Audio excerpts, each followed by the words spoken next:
Hey everybody, KMO here with good news and bad news. The good news is, by popular demand, I'm about to head over to the TV station and record another episode with Colin. The bad news is, as nobody has asked for my opinions on either Star Trek Discovery or the Orville Season 2, I'm going to provide them anyway.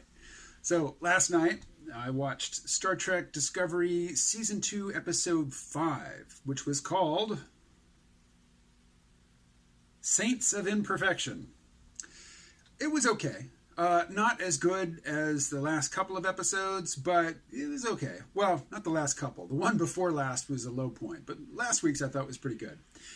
But there was one scene. So this is the episode in which Ash Tyler he's now working for Section 31, and he has been assigned as the Section 31 liaison to the Discovery. Really, he has no job except, I think, just to keep Michael Burnham's hormones revving. I really like the dynamic between Ash and Pike. Pike has no personal history with him, but knows who he is and what role he's played on the Discovery in the past, and basically doesn't trust him and shuts him down at every opportunity, which I like. There was at one point where Anson Mount's character, Christopher Pike, is talking to the Section 31 chief, who's the captain of the other ship, and they're having a little discussion, and Ash starts to chime in, and Captain Pike turns around and says, Section 31 liaison, you will remain silent until spoken to on my bridge. Just, your input has not been solicited, buddy. Can it? And then, as he's walking off the bridge to go deal with something, Ash is following him, and he turns around at the door and says, you know what? As the liaison from Section 31, your place is here on the bridge, so see ya. Basically, don't talk unless I ask you to when you're on my bridge, and stay on my bridge. The things that I liked about this episode were, the character moments, and there were some. I think there was Michael Burnham, Ash Tyler character moments. Tilly definitely had some good character moments. Of course, Paul Stamets, a.k.a. the mycelial engineer, and his once thought to be dead lover and life partner, who is alive in the mycelial network. They had some good moments. But the thing that just killed it for me was that they put the ship in danger, grave danger. The evil fluid that will destroy everybody is inching its way across the bridge. Everybody's transferring control, to stations on this one little corner of the bridge, and everybody's huddled back there, and the ship is shaking, and basically everything is about to crash and burn. And then Philippa Georgiou, former emperor of the Terran Empire from the alternate mirror universe, she does something unauthorized to buy them an extra 3 minutes. Basically, Saru, who's got the only working phone line to Burnham, says, "Look, it's now or never. We absolutely have to go."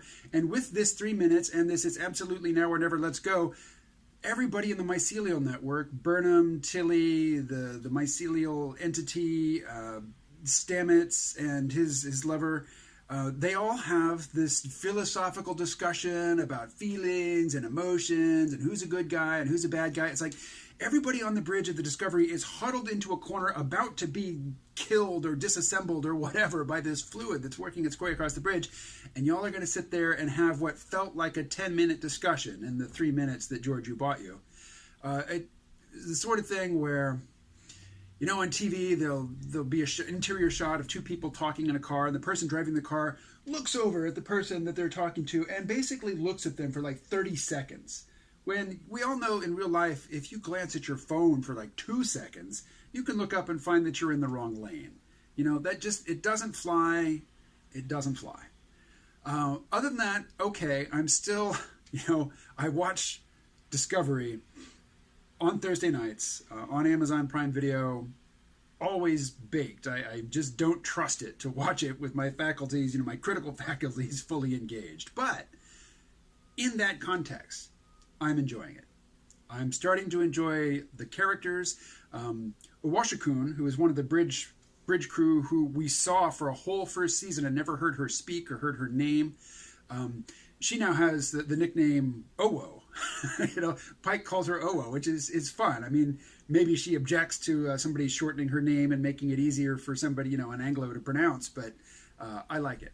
And there's another character on the bridge whose name got used for, I think, for the first time last night. So I don't remember it, but it'll come back to me.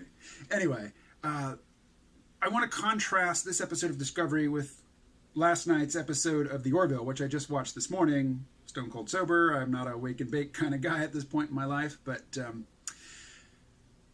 I always watch The Orville on Friday mornings because, you know, I bought it. I bought the whole season in advance on Amazon Prime Video and then discovered that means I can't watch it on Thursday night. They don't put it up until Friday morning. But I would say that I'm watching it on Friday morning so I can do a video recap of it, but I've only done one so far.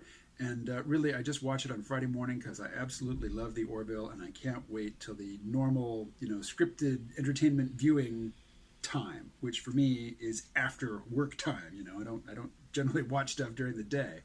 I watch YouTube stuff during the day. I have to admit, lots of it. But you know, I don't settle in for some scripted drama or comedy or whatever, you know, during the workday. Except The Orville. I just can't wait until Friday night to watch it. And this week's Orville, much like last week's, there is no danger to the ship. There is no external threat. It's completely a character episode, and I really liked it.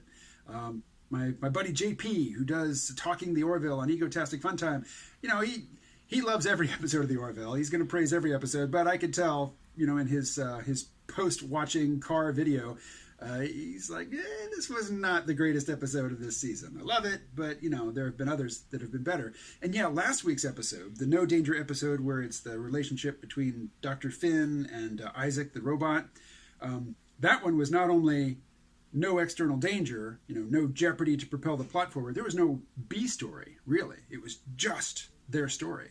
There was a B plot in this episode of The Orville. I haven't really talked about the A plot yet. This is another, gosh, the Mocklins really do have some screwed up attitudes about gender and the proper relationship between the genders. I'm sure I'm not talking to anybody who isn't familiar with The Orville, but, you know, on The Orville, there is this race of people who I thought when I first saw the trailers, these are just, you know, the Klingons of the Orville universe, but it's not the case at all. The Mocklins are an all-male species who only pee once a year. You know, that's the kind of encapsulated joke version of who they are. But, you know, we've had many episodes now exploring Mocklin culture, and what we've discovered is that, yeah, they're all male because the few rare cases of female birth, they get gender reassignment surgery right after birth. How infrequent is this, really? You know, they have us believe, I think, 1 in 10,000, but maybe it's 1 in 3. Who knows? They're pretty good with the surgery. It seems like a pretty routine thing.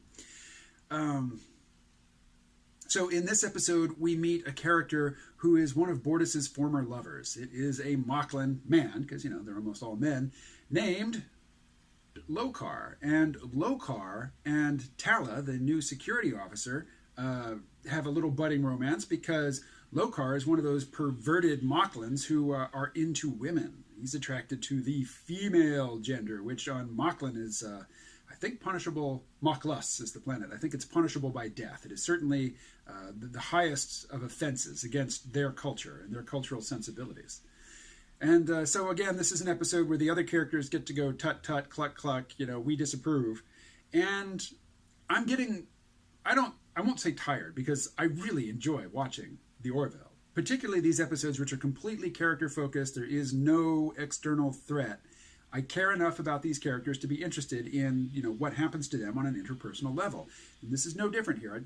I love the dynamic between Bortus and his mate, Clyden, played by Chad Coleman. If you don't know who Chad Coleman is, don't worry about it, but I love the fact that he is playing, you know, this role on this show. So anyway, Discovery, it's trying. They're trying. You know, they're trying to do better. They're trying to address the mistakes of the first season, and they are experiencing some success. And basically, here's where I am with The Orville.